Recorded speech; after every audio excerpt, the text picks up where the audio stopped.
tenho certeza. Alô, som. Eu tenho certeza que você, como eu, já observou ao longo da história, pelas notícias, né, jornais, hoje em dia mais na internet do que pelos jornais, muitas grandes guerras. Guerras que surgiram, que ainda existem. Algumas guerras você ouviu falar, outras guerras você participou delas.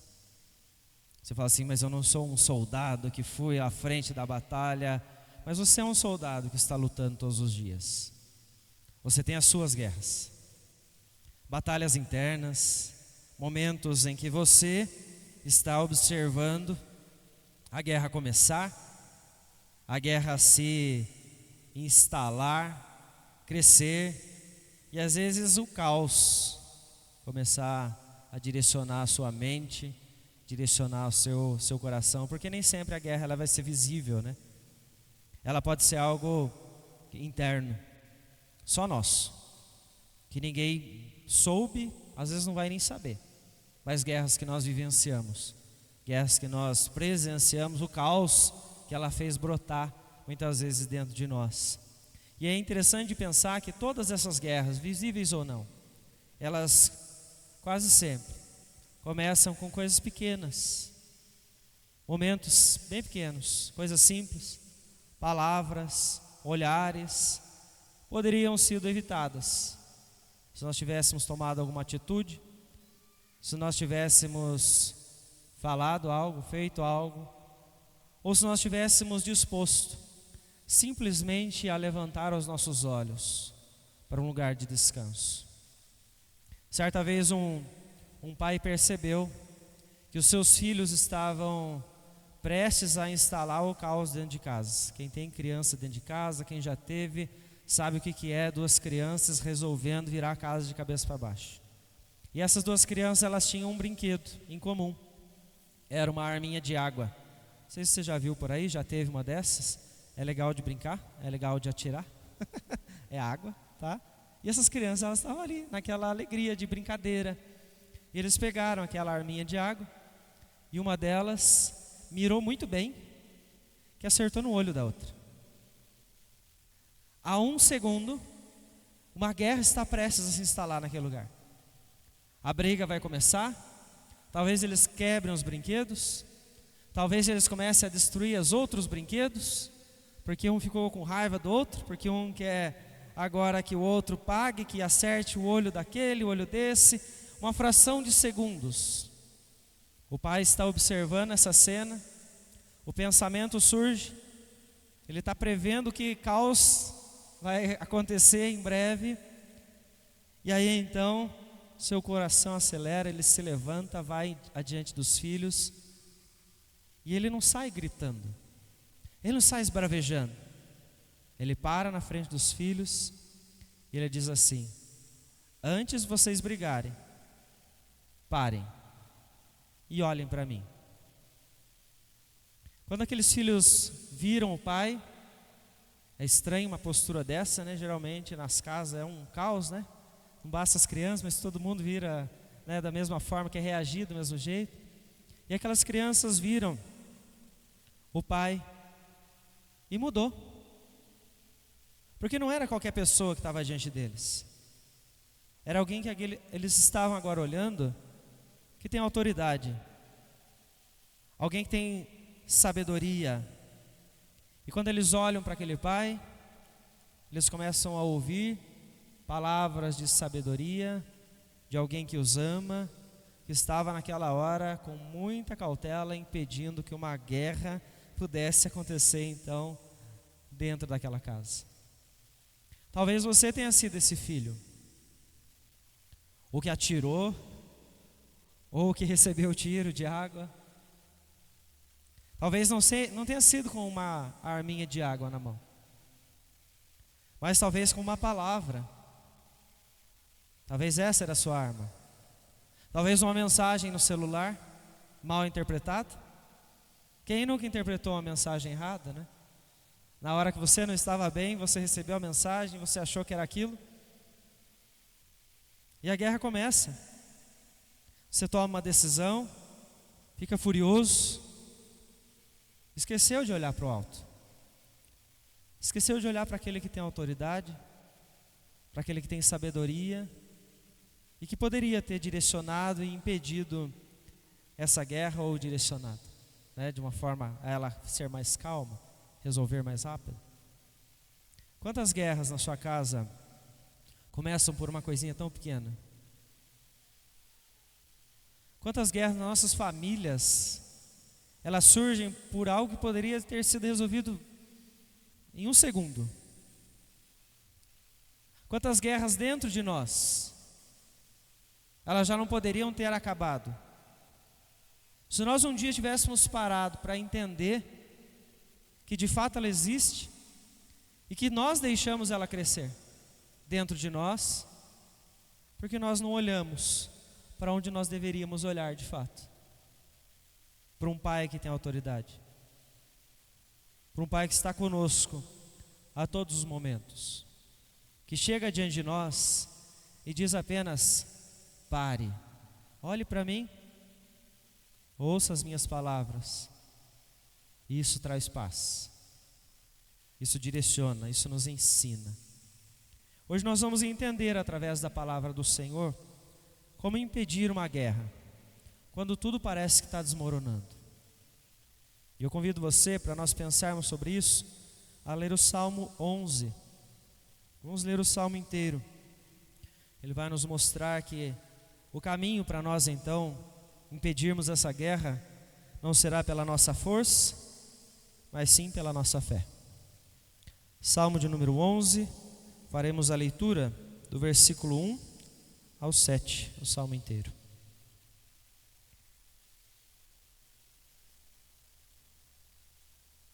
Diz o seguinte então a palavra do Senhor: no Senhor me refugio. Como dizeis, pois, a minha alma foge como pássaro para o teu monte? Porque eis aí os ímpios armam um arco, dispõem a sua flecha na corda, para as ocultas dispararem contra os retos de coração. Ora, destruídos os fundamentos, que poderá fazer o justo? O Senhor está no seu santo templo, nos céus tem o Senhor seu trono. Os seus olhos estão atentos, as suas pálpebras sondam os filhos dos homens. O Senhor põe à prova ao justo e ao ímpio, mas ao que ama a violência, a sua alma o abomina. Fará chover sobre os perversos brasas de fogo e enxofre, e vento abrasador será a parte do seu cálice. Porque o Senhor é justo, Ele ama a justiça, os retos lhe contemplarão a face. Vamos orar mais uma vez? Querido Deus, diante de mais um texto da Tua Palavra nós estamos, pedimos outra vez que o Senhor nos ajude a entender a palavra do Senhor, nos ajude a compreender com toda a profundidade, que esta ação venha pelo Teu Espírito Santo sobre nós, direcione os nossos pensamentos, direcione as nossas emoções, para que nada seja deixado para fora da igreja hoje, mas que tudo esteja conosco, e guiado pelo Senhor, guiado pela Tua palavra, para nós aprendermos como impedir uma guerra quando tudo parece que está desmoronando perto de nós. Peço que o Senhor nos ajude a entender como pela fé nós podemos então passar, vencer, suportar cada um desses momentos. Porque o nosso desejo é conhecer ao Senhor, a Tua palavra, e viver com o Senhor em todos os instantes. Nós oramos gratos a Ti desde já, confiando no Teu poder e no Teu agir. Oramos em nome de Jesus. Amém, Senhor. Irmãos, quando olhamos o texto, ele não traz para nós de forma tão clara qual é o contexto em que Davi está escrevendo isso, mas você pode observar pelas palavras de Davi que ele não está vivendo um momento muito bom, ele está vivendo um momento um pouco conturbado. Existe uma tensão aqui. O versículo de número 2 traz para nós a tensão que Davi está passando, porque existem ímpios que estão preparando seus arcos, ou seja, tem inimigos querendo atingi-lo, tem pessoas que estão querendo derrubar, tem pessoas querendo enfraquecer, pessoas que estão então agora fazendo de tudo para que Davi ele desmorone, para que ele não caminhe mais. E é interessante então que você pode ver aqui o que está gerando o caos. Não é um brinquedo simples, né? Não é uma brincadeira de criança somente. É a vida desse homem. É a vida dele que ele está sentindo pressão. Está tudo desmoronando. A sociedade, as pessoas, os inimigos ao redor, tudo aparece para ele como um fundamento que está saindo dos pés e está abalando esse homem. Ao ponto então de ele chegar perto de alguém, que o texto não fala quem é, e essa pessoa dá um conselho para ele, que ele está questionando no versículo 1. E o conselho dessa pessoa quando o caos se instala é: fuja. Fuja do problema. E é interessante então que esse exímio conselheiro, né? Quem nunca teve um conselheiro que mandou você fugir dos problemas? Que mandou você não encarar a vida de fato? Que mandou você ignorar a existência do que estava diante dos seus olhos, na sua casa, na sua família, no seu casamento. E ele está mandando então Davi olhar tudo que está acontecendo em volta, mesmo sabendo que está tudo desmoronando. E ele está dizendo para Davi: fuja como um pássaro para o monte, ou seja, se esconda. Não olhe para o problema mais, faz de conta que ele não existe mais. E no texto você já percebe que Davi, ele não está querendo acatar isso não. Davi não está fugindo. Davi, ele não está nem pensando em fugir. Davi, ele questiona o conselheiro. Ele questiona o conselho. Ele diz: como é que você pode dizer para a minha alma, nesse momento que tudo está desmoronando, para eu fugir como um pássaro e ignorar a realidade do que eu estou vendo diante de mim? Talvez Davi estivesse passando pela circunstância com seu filho. E se você conhece a história de Davi, você sabe que ele foi perseguido por Absalão. Talvez seja essa a circunstância. Aí o conselheiro está dizendo: fuja, ignore o que seu filho está fazendo, faz de conta que ele não está fazendo nada contra você. E Absalão quis tirar Davi do trono e realmente tirou. Davi passou por vários momentos de caos, né? Onde estava tudo desmoronando.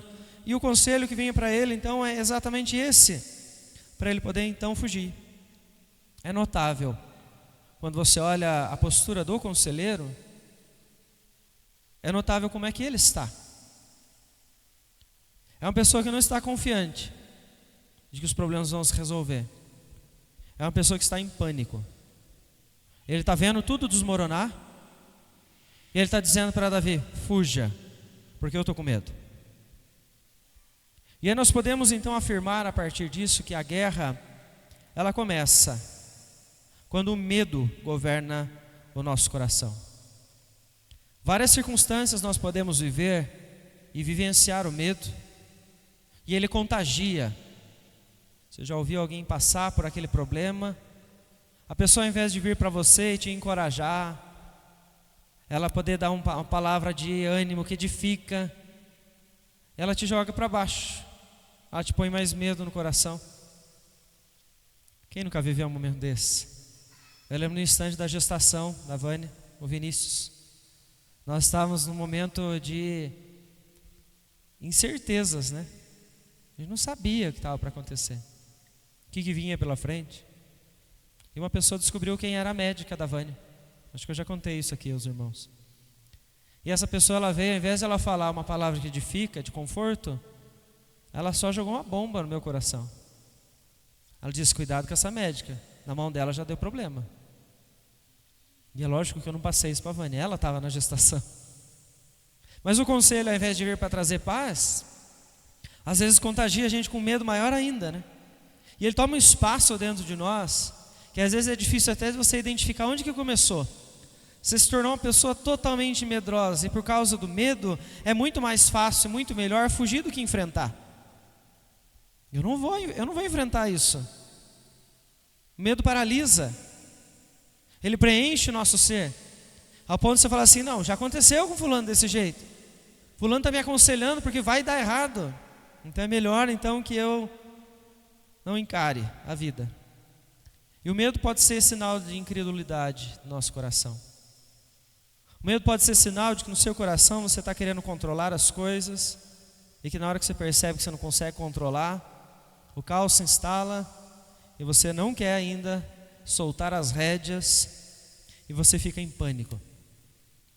E a fala sua para você mesmo, muitas vezes você é o seu próprio conselheiro, você fala para você mesmo assim: vamos fugir?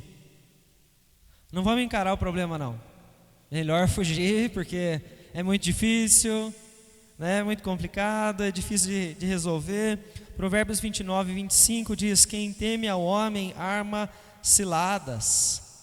Então, às vezes, então, quando nós queremos controlar, nós vamos colher problemas, mais problemas, porque você vai tomar decisões erradas. Você evita o confronto, você não resolve, não soluciona, e aquilo que acontece, cresce, né? Você evita confrontar o pecado, evita olhar a realidade que está ao seu redor. Você não quer corrigir, você não quer ajudar, você não quer mudar, preferiu fugir. Arma cilada. Você está armando cilada contra você mesmo. O problema pode ficar um pouquinho pior, porque imagina que já está, né? Já está assim, às vezes não, já está ruim, vai ficar pior. Você não quer enfrentar. Ele existe, tem que ser solucionado, tem que ser direcionado. E é pela fuga que muitos lares hoje, que você começa a conversar com as pessoas, você vê que as pessoas estão vivendo em caos. As famílias estão desestabilizadas. Os filhos não sabem quem vai direcionar, eles não sabem o que eles têm que fazer. Marido e mulher, ninguém sabe o que faz, ninguém direciona a casa. Está tudo um pleno caos. Por quê? Porque eles armaram mais ciladas. Vamos evitar. Vamos evitar o problema. Então a gente fecha os olhos para aquilo que está acontecendo e o problema aumenta, o problema muda.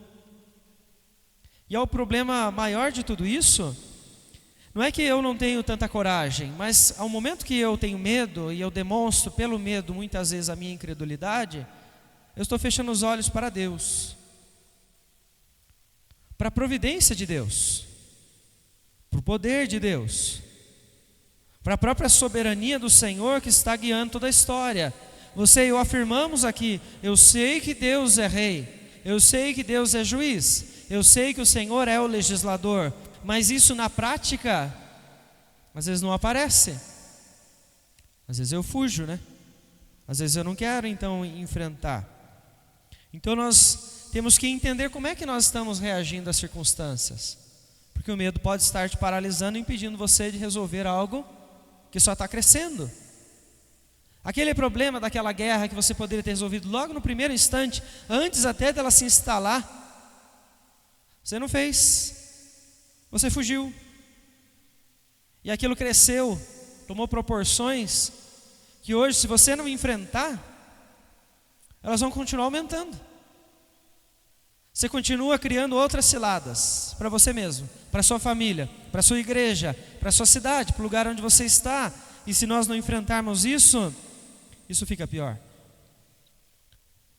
João Calvino diz que os homens se entregam ao medo e fecham os olhos para a providência de Deus.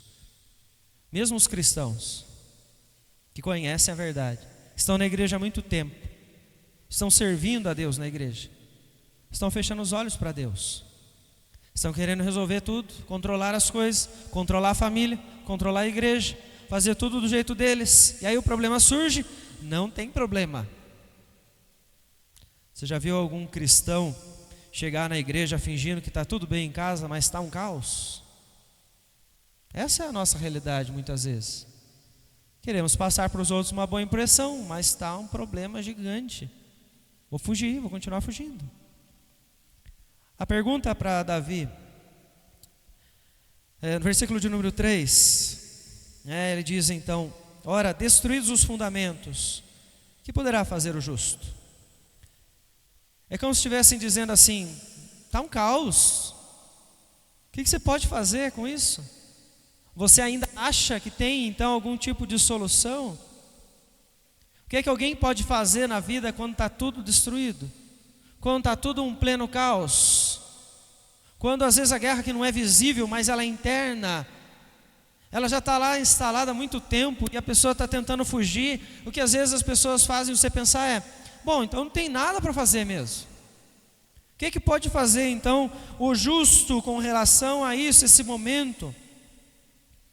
E a pergunta que nós temos que fazer é: onde é que está a fé daqueles que estão abraçando o medo, estão fugindo dos problemas por meio do medo? A palavra do Senhor ela é muito clara ao nos dizer quem é Deus. E ela diz: se Deus é por nós, quem será contra nós? É daí que vem a nossa fé. É dessa certeza de que nós temos um Deus que é poderoso, um Deus que é soberano sobre todas as coisas. Onde é que está esta fé? Quando esses problemas surgem, quando você volta para casa e você encontra tudo destruído, a fé que sabe que se Deus estiver do nosso lado, nada então poderá nos abalar. Quando não vemos mais possibilidades de impedir as guerras, permitimos que ela cresça, afirmamos para nós mesmos que nós esquecemos de Deus. Eu não procurei a Deus porque eu esqueci que Ele salva.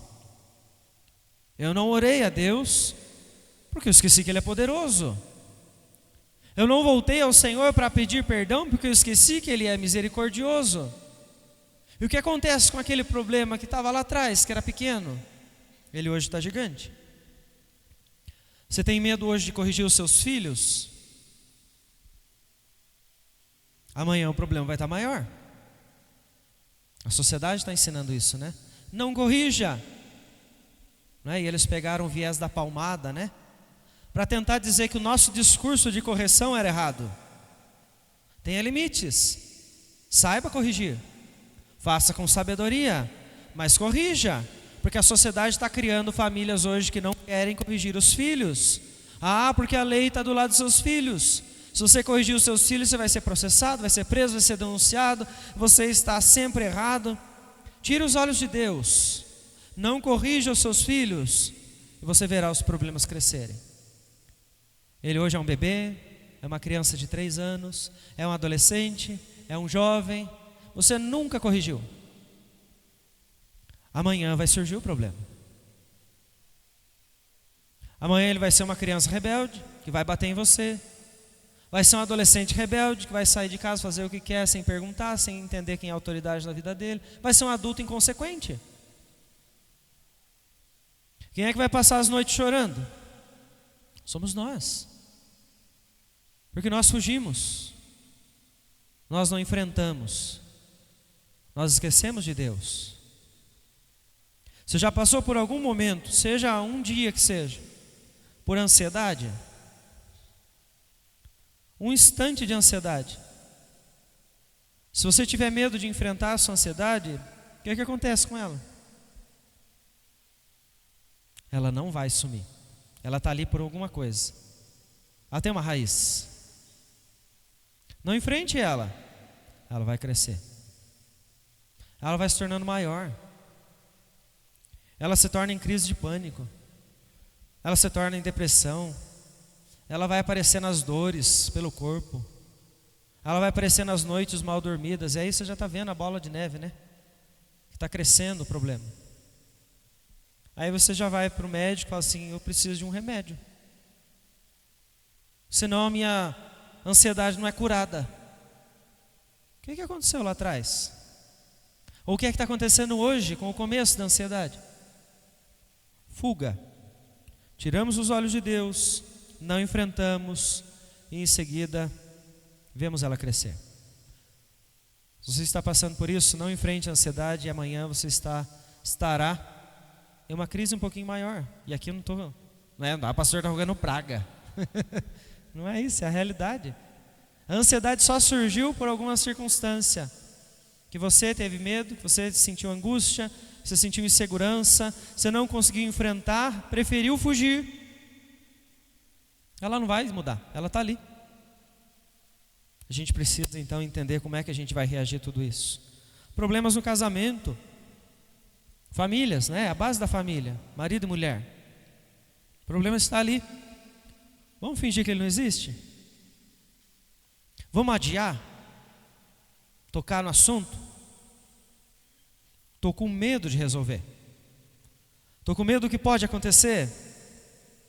Tiramos os olhos de Deus, não tratamos os conflitos, a consequência virá. Estranhos no lar. Já viu pessoas viverem assim? Eles não se conhecem mais. Começaram a se evitar tanto por causa do problema que de repente chegou e falou assim: nem sei quem é mais que está aqui. Vai combinar aonde? Na separação. Mas chega uma hora que é insuportável. Uma guerra e começou, e alguém um dia preferiu não enfrentar, fugir. Mas se a guerra começa quando o medo governa nosso coração, a paz começa onde o Senhor está. Veja o versículo 4 comigo, na postura de Davi, que ele está questionando o conselheiro, né? Está questionando a postura dessa pessoa que está apenas botando medo nele, falando: olha quantos arcos tem em volta de você. Davi então volta para ele e diz: o Senhor está no seu santo templo, nos céus tem o Senhor seu trono, os seus olhos estão atentos, as suas pálpebras sondam os filhos dos homens. Davi tem algo muito claro na sua mente: a presença de Deus. É consciente para ele que ele não está sozinho. Ele tem isso claro na sua mente, que ele não está no controle das coisas. Para ele então entender aquele conselho é dizer assim: esqueça tudo que você sabe sobre Deus, olhe para você, olhe para a sua força. Davi questiona isso e ele afirma aquilo que está no seu coração, que é dado por Deus, que é por fé. Quando ele então diz: o Senhor está no seu santo templo, ele não está focando no medo que o conselheiro está tentando botar no seu coração, mas ele volta a Deus. Ele não se esqueceu do Senhor, ele não fugiu. Davi não quer fugir, ele está questionando o conselho da fuga. Ele volta para o Senhor, ele volta os olhos para o alto, ele volta os olhos para aquele que de fato tem então a autoridade. Ele olha para aquele que está no trono. Quem é que está governando a história? Quem é que está governando nossas vidas? Quem é que vai ter a palavra final? Interessante que certa vez um teólogo, comentando sobre esse texto, ele questionou: quando a terra está em caos, o céu em algum momento ou de alguma forma entra em crise? Deus muda? Deus deixa de ser poderoso? Deus deixa de ser onipotente? Deus fica nervoso porque o problema é grande demais? Deus sai do trono para poder então colocar outro mais forte para resolver? Não. O Senhor está no seu santo templo, nos céus tem o Senhor o seu trono. E é muito interessante quando a igreja caminha ao longo da história e grandes servos do Senhor se levantam para anunciar a verdade, confrontam o pecado, ganham nomes muitas vezes, autoridade na sociedade, e eles estão propagando a verdade, estão confrontando o pecado da sociedade. Mas quando esses homens não estão mais presentes, eles não estão mais ali para falar. De repente o caos se instala na sociedade, o caos se instala na sua vida, na sua família, pessoas começam a virar idólatras, o país se torna cada vez mais irreverente às escrituras. O que é que nós precisamos lembrar? Apesar disso, o Senhor continua no seu trono, o Senhor não deixou de governar. As circunstâncias que a sociedade estão vivendo, que elas estão impondo, que elas estão ensinando, não mudam quem é Deus, não mudam o que Deus faz. Deus sustenta, Deus continua corrigindo, Deus vai continuar governando sobre tudo aquilo que existe. Nada vai fazer com que a circunstância da história da redenção mude. Veja então o que Davi está falando: ele está no seu trono. Conselheiro, né? Ele está confrontando o conselheiro aqui, né? Ele está pensando junto com aquele conselho que ele recebe. Mas ele está no trono, mas ele não está longe, porque ele também está no santo templo. O que é que o templo, o tabernáculo, o que é que eles representavam então para o povo do Senhor no Antigo Testamento? A presença de Deus. Deus estava ali no meio do povo. Precisava estar ali? Não, é uma representação.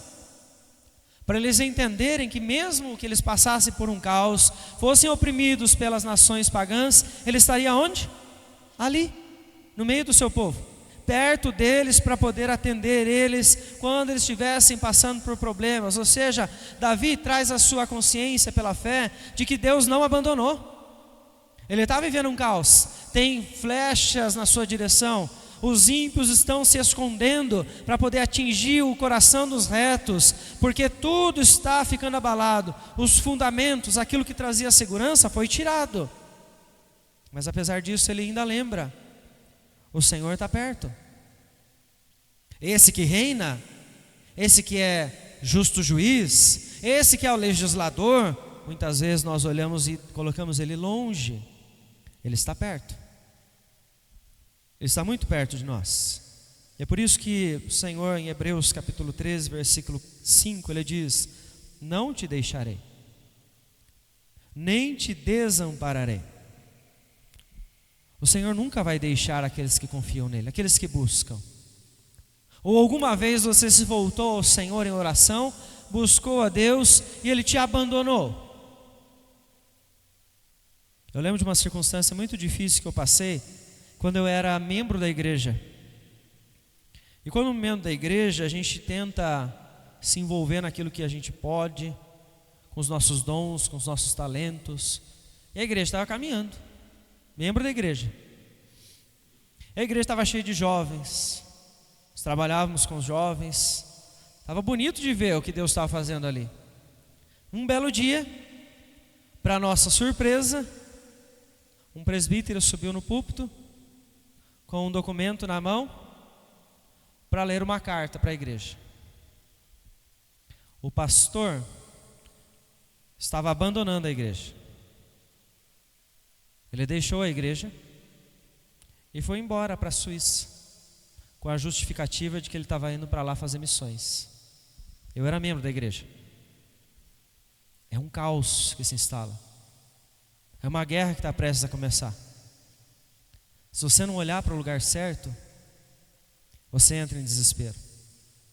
A impressão é que tudo que estava acontecendo, estava sendo construído como igreja, ia desabar, ia tudo se perder. Porque eu tinha me esquecido de que o Senhor ainda estava no seu trono e também no seu santo templo. Ele não estava longe. Longe daqueles que estavam confiando, daqueles que estavam buscando e dispostos a servir Ele. O que aconteceu? Deus continuou governando. Ele levantou outras pessoas. Tudo bem se o desobediente quer sair, largar a igreja na hora que ele quiser, acha que pode, né? Tudo bem. Deus deixou de governar? Não. Ele levantou outras pessoas. A igreja não desabou. O trabalho continuou. O trabalho frutificou para a glória do Senhor. E a igreja está viva hoje, saudável, servindo ao Senhor, levando o evangelho para outras pessoas. Irmãos, nós podemos achar em determinados momentos da história que o trono de Deus está vazio, que Deus não está perto, que Deus esqueceu, que Deus abandonou. Ele não sabe o que está acontecendo na minha casa, Ele não sabe a situação que está o meu filho, Ele sabe. O Senhor está no controle. E por isso nós podemos descansar, porque o governo de Deus, ele não tem falhas. O governo de Deus é perfeito. Quem é que falha na história? Eu. Somos nós. Nós erramos, tomamos decisões erradas, falamos coisas que não devemos falar. Deus continua sendo o mesmo. Continua governando, continua corrigindo, continua direcionando a história, porque a história da redenção está ainda acontecendo, apesar de nós. Reverendo Hernandes Dias Lopes disse que o trono de Deus não é apenas símbolo de autoridade, mas da vigilância constante de Deus. Ou seja, Ele tem autoridade, mas Ele está olhando, Ele sabe. Não é isso que Davi está dizendo? Seus olhos estão atentos, Você acha que Deus esqueceu da sua vida? Esqueceu da circunstância? Esqueceu da guerra que está dentro de você? Você acha que Ele não sabe? Que Ele não tem conhecimento? Ele sabe. Ele conhece, Ele está atento. Os olhos dele estão muito atentos ao que você e eu estamos vivendo, o que estamos fazendo, lá no trabalho, lá com a família, aqui como igreja. Ele sabe de tudo. Ele é onisciente. Não tente esconder de Deus, entrando na igreja com uma postura, de perfeita santidade, que a mim você engana, mas a Deus não. Você pode fingir para qualquer um o caos que está na sua vida. Deus conhece.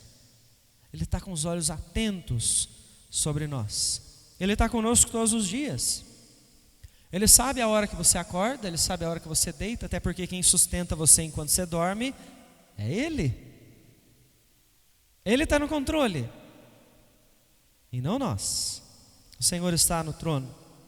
Então nós temos que entender que a guerra, ela não será decidida por quem iniciou o caos, ou mesmo pelo próprio caos, independente do tamanho que ele tenha, mas ela será decidida pela justiça de Deus, pela ação do Senhor.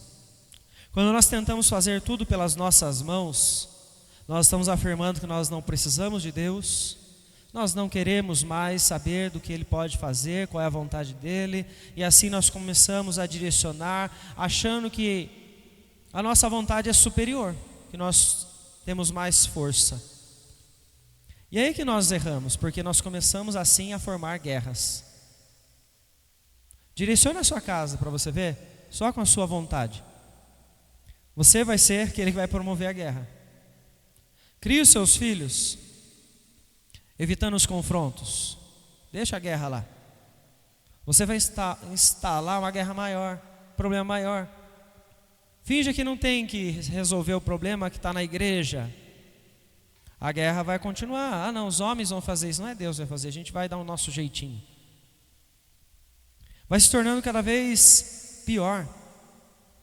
Nós temos que lembrar que Deus é quem está governando, e que acima de nossa vontade, de nossa força, o Senhor, Ele é o justo juiz. Quero contar para vocês mais uma circunstância que eu vivenciei em um dia de conversa. Fui procurado por um aconselhamento, e essa pessoa ela estava num momento de crise, ela já estava vivenciando a guerra dela, interna. E isso começou porque ela havia sido maltratada por outra pessoa, e ela estava em caos. E o caminho que a mente dela estava trilhando para resolver aquilo lá era plenamente humano. Porque ela pensou assim: ou eu vou fazer justiça com as próprias mãos, ou denunciar, porque eu quero que o mal aconteça com ela, ou então eu vou sair, pedir a demissão, resolver do meu jeito, que ninguém vai resolver, ou eu vou entrar em discussão com ela no próximo momento que eu estiver diante dela. Ela estava nesses caminhos. A crise estava ali. O que é que nós tivemos que fazer naquele momento? Olhar para o alto. Olhar para Deus. E lembrar juntos que o Senhor é justo juiz. Tem circunstância que nós vamos viver que você não vai ver o problema ser resolvido. Mas ainda assim você precisa lembrar que Deus continua sendo justo juiz. E que no momento certo a justiça será feita. E foi exatamente essa a direção que eu trouxe para ela naquele momento. Você pode trilhar os caminhos legais, tomar as suas decisões, sofrer as consequências, mas apesar de tudo isso, aquela pessoa talvez ela continue maltratando outros. Porque quando alguém te maltrata, isso fala dela, né? E não de você. É o coração dela. E apesar de tudo que nós fizermos, Deus é justo juiz e Ele vai então fazer a sua justiça. O que é que traz paz? Quando aí nós temos guerras internas. O que é que impede que a guerra se instale? Que ela cresça cada vez mais dentro de nós? Recordar que a justiça divina ela é perfeita. A ansiedade, ela começa a ser apagada quando você confronta a sua ansiedade, dizendo para ela que você não vai resolver todos os problemas, que você não está no controle do amanhã, que você não vai trazer a cura para o ente querido que está te deixando angustiado, porque você não vai resolver todos os problemas. Existem problemas que apenas Deus pode solucionar. E Ele, como justo juiz, no tempo certo, Ele vai solucionar. O que é que está acontecendo com você nessa hora? 1 Pedro ensina para nós que, se necessário, por breve tempo, vocês serão contristados por várias provações, para que, uma vez confirmado o valor da vossa fé, ele redunde em louvor a Deus. Ou seja, você está passando por um início de uma guerra, você está vivendo uma circunstância, não é para você abandonar a Deus, é para você, como cristão que tem fé, que conhece ao Senhor, se submeter mais a Ele. Em alguns momentos dar passos de fé, em outros momentos descansar e saber: Senhor, o dia de amanhã pertence ao Senhor e não a mim. Apesar de todos os meus planos, de todos os meus sonhos, a prova vem para você mostrar que você crê. Quando o conselheiro vem e diz para você: fuja, Davi está sendo provado, é a hora de você mostrar em quem você confia. É o que Davi faz. O Senhor está no seu santo monte, no trono, no seu santo templo. Ele sabe então em quem ele está confiando. Esses momentos eles vão servir para nós podermos então ter a nossa fé lapidada. As impurezas, elas são removidas. As impurezas vêm dos conceitos, né? Você constrói às vezes uma fé em Deus com conceitos que nem estão nas escrituras. Veio por tradição da família, veio por influência da sociedade, filosofias que você ouviu, achou legal. A fé vai sendo provada para você voltar para as escrituras e isso ser então lapidado, para isso se tornar cada vez mais puro, para você poder então obedecer a Deus, para você lembrar em todos os momentos que o Senhor é justo juiz e você não foi abandonado por Ele, que Ele está fazendo tudo no tempo dEle e da forma como Ele então quer que aconteça. Sabe qual é o contexto bíblico mais difícil de você analisar isso? História de Jó. Talvez você já tenha lido Jó ou você já ouviu falar da história de Jó. O que é que acontece no começo do livro de Jó? Satanás chega diante de Deus para dizer: olha, se eu fizer isso aqui para o teu servo, ele vai te abandonar. Ele não vai ser fiel se ele não tiver mais as circunstâncias da vida que ele está tendo. E o que é que acontece? Satanás tira saúde, tira os bens, tira os filhos. É uma prova muito difícil. Mas nada do que aconteceu com Jó saiu das mãos daquele que está governando tudo. O limite é colocado por Deus. Dessa prova que você vive, das lutas que você já passou, os limites quem coloca é o Senhor. Mas melhor do que isso é saber aquilo que Paulo fala aos Coríntios: o mesmo que te propôs a aprovação é aquele que vai te dar o livramento, porque ele sabe o limite que você vai então suportar. Não vai ser você a impedir a verdadeira guerra, não vai ser você a resolver todos os problemas, mas aquele que está então direcionando toda a história, aquele que governa todo o universo. E assim o Senhor então diz, através do Salmo 11, versículo 5, versículo 6, Ele põe em prova ao justo e ao ímpio, mas aquele que ama a violência, a sua alma o abomina. Não pelos seus atos, não é algo emocional, Deus fica com raiva, não, é pela justiça, porque Ele é o legislador, Ele é santo, e Ele vai fazer chover então sobre os perversos brasa de fogo e de enxofre. Ao justo, prova de fidelidade, crescimento vai vir sobre você. Você vai se aproximar mais de Deus. Ao ímpio, fogo e enxofre, porque o Senhor Ele é justo e Ele está então direcionando todas as pessoas. Você pode olhar para a história e falar assim: não, mas ele está se dando bem, ele está prosperando. Lembre do Salmo 37: não tenha inveja daqueles que estão praticando a iniquidade, porque o fim deles é a destruição. O fim que não é decidido por nós, mas pelo justo juiz. Deus está direcionando todas as coisas. Então nós não podemos pensar em fugir das guerras, mas saber para onde nós vamos quando elas surgem. Nós temos que saber para onde nós vamos caminhar quando as guerras começam a crescer. Se esqueceu de Deus quando ela começou, agora é hora de parar de fugir. É hora de ir para Deus. É de colocar isso diante do Senhor. É você buscar a força na palavra do Senhor para que você possa então descansar. Veja como é que Davi encerra o salmo com essa mentalidade de fé, de certeza de quem é Deus. Porque o Senhor é justo, versículo 7. Ele ama a justiça, os retos lhe contemplarão a face. Meus irmãos, quando a palavra do Senhor traz uma promessa para nós, ela não traz algo que talvez aconteça, dependendo da circunstância. Não, é algo que vai acontecer. A promessa da palavra do Senhor é que a verdadeira paz, ela vem aqueles que verão a face de Deus, vão contemplar o rosto do Senhor. É algo definitivo, é algo que vai acontecer. É algo que nós vamos ver, ainda não hoje, na circunstância em que vivemos, de maneira plena, mas quando Cristo retornar, isso será de fato pleno para nós. Vai acontecer. Se você não tiver fé e você achar que não vai acontecer com você, que você não confia em Cristo, isso ainda vai acontecer. Com aqueles então que confiam. E é por isso que você é capaz de entender quando Paulo fala aos Coríntios: a nossa leve e momentânea tribulação, ela produz eterno peso de glória, porque nós não olhamos para as circunstâncias terrenas, visíveis, temporais, mas nós estamos olhando para aquelas que não são visíveis, aquelas que são atemporais. Nós olhamos para o eterno.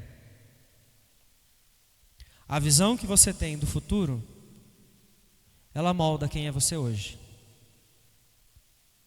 Te faz perseverar ou não. Ela te sustenta para você conduzir a sua casa, para você trabalhar, para você ser parte da igreja, para você enfrentar as guerras que você tem e tomar atitudes. Se você já conheceu alguém sem esperança, você sabe que não é nem o 10 anos que ela tem medo, é daqui 2 horas, daqui 1 minuto, ela não tem esperança. Para ela só vai piorar a vida dela. E dela se torna murmuradora, né? Ela fala: não, já está ruim, vai ficar pior ainda. Daqui a pouco vai ser pior. Daqui 1 hora vai ser pior. Amanhã vai ser pior. Meu filho vai ficar pior. Minha casa vai piorar. A igreja só vai piorar. A pessoa não tem esperança. Ela não tem para onde olhar. Porque ela está olhando para a força humana, né? Então ela esqueceu de Deus. Então ela está fugindo dos problemas, tentando ver alguma outra maneira, um atalho aqui ou ali para poder resolver, e ela não vai encontrar. São pessoas que não vão ter motivação para perseverar. Por que acordar amanhã? Onde é que está a esperança para o amanhã? Por que ir trabalhar amanhã? Por que cuidar da família? Por que se dedicar à família? Por que se esforçar para participar da igreja? Onde é que está a esperança para você perseverar em meio às guerras que estão surgindo? Pais estão desistindo dos seus filhos. Pode olhar o que está acontecendo na sociedade. Pais cristãos estão desistindo porque eles acham que o filho não pode melhorar mais. O filho está vivendo num caos, é desobediente, bate nos pais, fala palavrão, na igreja faz uma bagunça danada, na escola desrespeita todo mundo, na praça faz maior bagunça, vai no mercado, tira tudo da prateleira, é uma bagunça só, é um caos. É a guerra que ele tem que enfrentar. Os pais estão preferindo desistir dos filhos, porque eles não têm esperança. Eles não estão olhando para Deus. Eles não estão buscando a solução no alto, para poder viver em paz, descansar, lembrar quem é o justo juiz, lembrar quem que é aquele que está governando. Eles não querem. É melhor desistir. Casais estão desistindo também, porque não vem mais esperança no casamento. Mais fácil desistir? Claro que é. Por que eu vou enfrentar? Não tem mais esperança. A visão correta que você tem do futuro, ela vai moldar a maneira como você está enfrentando as suas guerras hoje, as atitudes que você tem hoje, a forma como você vê o hoje e você espera o amanhã. Isso nos faz olhar para o ponto da história em que todas as coisas mudaram. Quando a esperança, que era uma promessa, ela se tornou então de fato visível. Nos faz olhar para a cruz de Cristo. Se você não olha para a cruz, se você não entende a cruz, você não constrói essa esperança, que é palpável, que é definitiva, que te ajuda a perseverar. Se a sua esperança vem de outras fontes, ela vai enfraquecer, ela vai sumir, você vai procurar outra fonte. Quando você olha para a cruz, você lembra que ali você conheceu um justo que foi humilhado, que passou por guerras muito intensas. O nosso Senhor Jesus, Filho de Deus, sem pecado algum, foi humilhado. Quando você olha para aquele momento, você vê que como os discípulos depois reagem. A impressão é que talvez a injustiça, a opressão, os maus tenham vencido. E se você para por aí, você continua sem esperança. Se você lê as Escrituras sem conhecer a verdade da cruz, você não encontra esperança. Você encontra fardos. E aí nós precisamos entender que apesar do que aconteceu na cruz, apesar da postura da sociedade, o justo juiz jamais deixou de governar a história. O trono nunca foi destruído. Cristo se revela como o grande rei, como o juiz supremo, e por isso refúgio para todos nós. Ele sofreu todas as dores, a pior delas, no nosso lugar, e venceu. Ele não está morto, ele ressuscitou.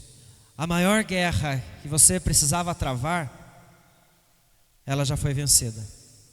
Por meio dela agora você tem fé, para que as guerras menores, elas possam ser travadas, elas possam ser impedidas. Seja a guerra que você tem em casa, a guerra que pode surgir na igreja, ou a guerra que está no seu coração, na sua mente. As guerras vão tentar aparecer essa semana. Não é de novo praga, tá? É vida. Qual vai ser a sua postura? Como é que você vai reagir? Será que você bloqueou no começo do sermão, você só ouviu o pastor dizendo para fugir? Você fala assim, o pastor falou para fugir, vou fugir. Porque está escrito na palavra, eu vou obedecer. Será que você vai fugir? Ou vai confrontar? Será que você vai fugir ou você vai confiar? Essa vai ser a resposta sua para Deus, do que você acabou de ouvir. Não deixe que o medo das novas circunstâncias te paralise. Não deixe que o medo te faça impedir de corrigir, moldar, ensinar. Enfrente tudo com fé. Coloque em oração, peça ajuda para Deus. Se você não sabe orar, peça ajuda para alguém, que essa pessoa vai orar com você. Você não está com coragem de colocar para fora,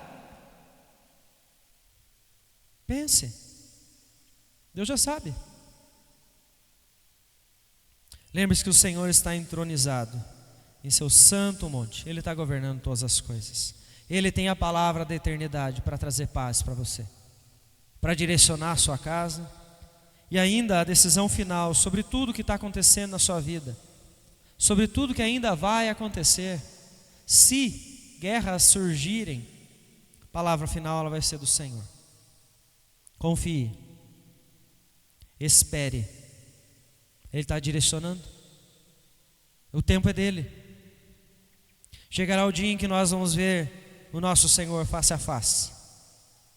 Hoje você pela fé desfruta de descanso, mas vai chegar o dia que nós vamos ver o nosso Senhor face a face, enfim, não existe? Enfim, vamos desfrutar da paz plena. Se você acha que já está bom hoje porque você confia, vai ser melhor, muito melhor. Faça como Davi. Como é que ele começou o salmo? No Senhor me refugio. Você pode ler comigo esse versículo em alta voz? No Senhor me refugio. Vamos mais uma vez, para você memorizar. No Senhor me refugio. Olhe para o Pai, ouça as palavras dele, confie.